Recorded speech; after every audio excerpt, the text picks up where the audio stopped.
울창한 숲 사이로 난 좁은 길을 따라 방랑자는 작은 마을에 들어섰다. 집이라고는 손에 꼽을 만큼 적은 조용한 마을이었다. 마을 한가운데 작은 정원이 딸린 집에서 웃음소리가 들려왔다. 꽃이 만발한 정원에는 부부가 있었다.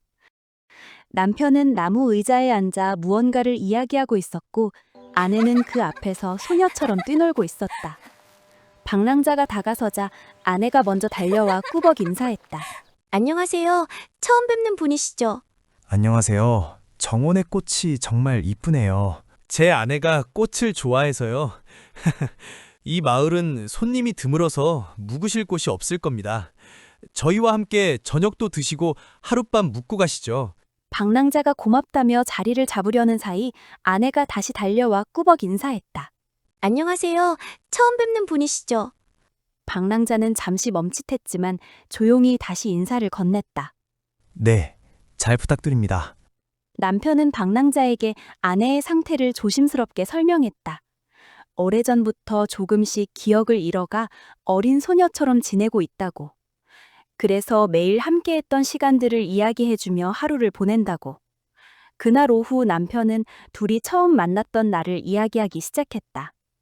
아내는 풀밭에 앉아 꽃을 만지작거리며 댔고 있었다. 그때 이 사람이 시장 골목에서 길을 잃었거든요. 저한테 길을 물어봤는데 제가 어찌나 긴장을 했던지. 아내의 손이 잠깐 멈췄다.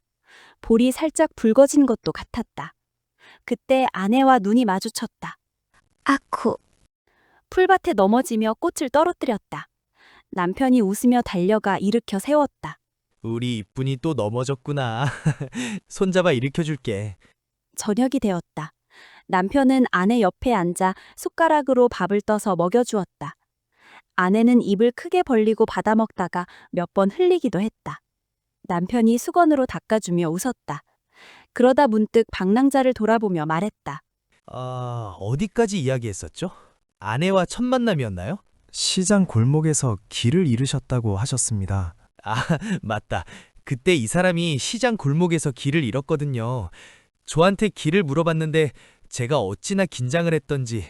방랑자는 아무 말 없이 듣고 있었다. 아내는 숟가락을 받아먹으면서 소녀처럼 밝게 웃고 있었다. 사과 먹고 싶어요. 집 앞에 사과나무에서 사과 따줘요. 우리 이쁜이 사과 먹고 싶구나. 그래. 금방 다녀올게. 남편이 웃으며 문을 열고 나갔다. 방랑자는 문득 떠올렸다. 정원의 만발한 꽃밭 외에는 사과나무는 없었다. 잠시 침묵이 흘렀다. 그리고 아내가 천천히 숟가락을 들었다. 흘리지 않고 조용히 혼자서 밥을 먹었다. 잠시 후 아내가 입을 열었다. 우리 집은 사과나무가 없어요. 알고 있습니다. 들켰네요. 아내가 작게 웃었다. 남편분이십니까? 아내분이 아니라? 네, 벌써 꽤 됐어요. 본인은 모르고 있고요. 기억이 조금씩 구멍이 생겨요. 어제 일, 오늘 일, 점점 더. 그래서 당신이... 제가 먼저 잃어버리는 척을 하면 그이가 저한테 설명해 주거든요. 우리가 처음 만난 날, 같이 갔던 곳들, 서로 사랑했던 이야기들. 매일 저한테 들려주면서 그이도 같이 기억하는 거예요. 방랑자는 아무 말도 하지 않았다. 그저 옅게 미소 지었다. 이상한가요? 아니요. 밖에서 남편의 발소리가 들려왔다. 아내는 다시 숟가락을 내려놓고 소녀의 얼굴로 돌아갔다. 미안. 생각해보니까 우리 집 사과나무가 없었나 봐. 내일 시장에서 사다 줄게. 에이, 아쉽다. 남편이 웃으며 아내의 머리를 쓰다듬었다. 아내는 부드럽게 미소 지었다. 다음 날 아침 방랑자는 길을 나섰다. 부부가 나란히 문 앞에 서서 배웅을 했다. 아내가 소녀처럼 세차게 손을 흔들며 인사했다. 안녕히 가세요. 또 오세요. 네, 그럼 안녕히 지내시길.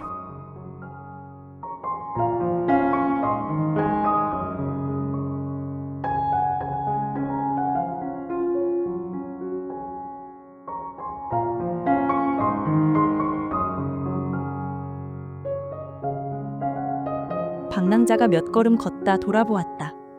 남편은 먼저 들어간 듯 보였다. 아내는 세차게 흔들던 손을 가지런히 모으고 조용히 그의 여행길에 안녕을 담아 고개를 숙였다.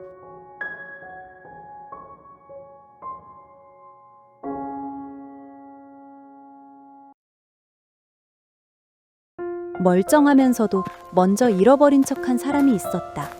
기억해주면서도 자신이 기억받는 줄 몰랐던 사람이 있었다.